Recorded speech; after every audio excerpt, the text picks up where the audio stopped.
বিহপুৰীয়াত সাংগঠনিক ভেটি শক্তিশালী কৰাৰ চেষ্টা কংগ্ৰেছৰ সমষ্টিটোত কুচকাৱাজ আৰম্ভ কংগ্ৰেছৰ ভূপেন বৰাই ৰঙানদী সমষ্টিৰ পৰা নিৰ্বাচন খেলাৰ পৰিকল্পনা কৰাৰ বাবে বিহপুৰীয়াত প্ৰতিদ্বন্দ্বিতা কৰিবলৈ সাজু হৈছে ব্যৱসায়ী নাৰায়ণ ভূঞাই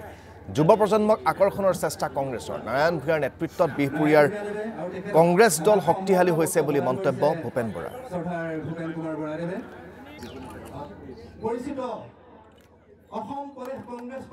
নাৰায়ণ ভূঞাটো 2006 চনৰ পৰাই আছে নেপথ্যত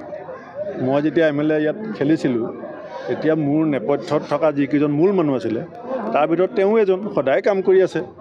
আৰু ৰাইজে যদি আশীৰ্বাদ দিয়ে ৰাইজে বিচাৰে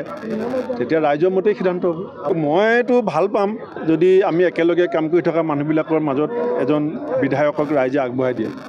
আৰু বিশেষকৈ আমাৰ কংগ্ৰেছ দলৰ প্ৰাৰ্থীগৰাকীক যদি বিহপুৰীয়া সমষ্টিৰ ৰাইজে মৰম কৰে সেইটোতো মই আটাইতকৈ ভাল পাম আৰু বিহপুৰীয়াৰ ৰাইজেও কৈ আছিলে মোকো কৈছিলে যে আপুনি যদি কেতিয়াবা যায়গৈ ইয়াত মানে ইয়াৰে সন্তান এজনক আগুৱাই থৈ যাব যেতিয়া মই এমএলএ আছিলোঁ তেতিয়া মই ৰাইজকো কৈছিলোঁ যদি মই সুযোগ পাওঁ গতিকে এতিয়া ৰাইজৰ হাতত সিদ্ধান্ত আমাৰ দলৰ পৰাতো আমি বিচাৰিমেই যে আমাৰ যোগ্য ব্যক্তি এজনে প্ৰাৰ্থী হওক আৰু ইতিমধ্যে মই দেখিছোঁ যে ৰাইজৰ মাজত যথেষ্ট সঁহাৰি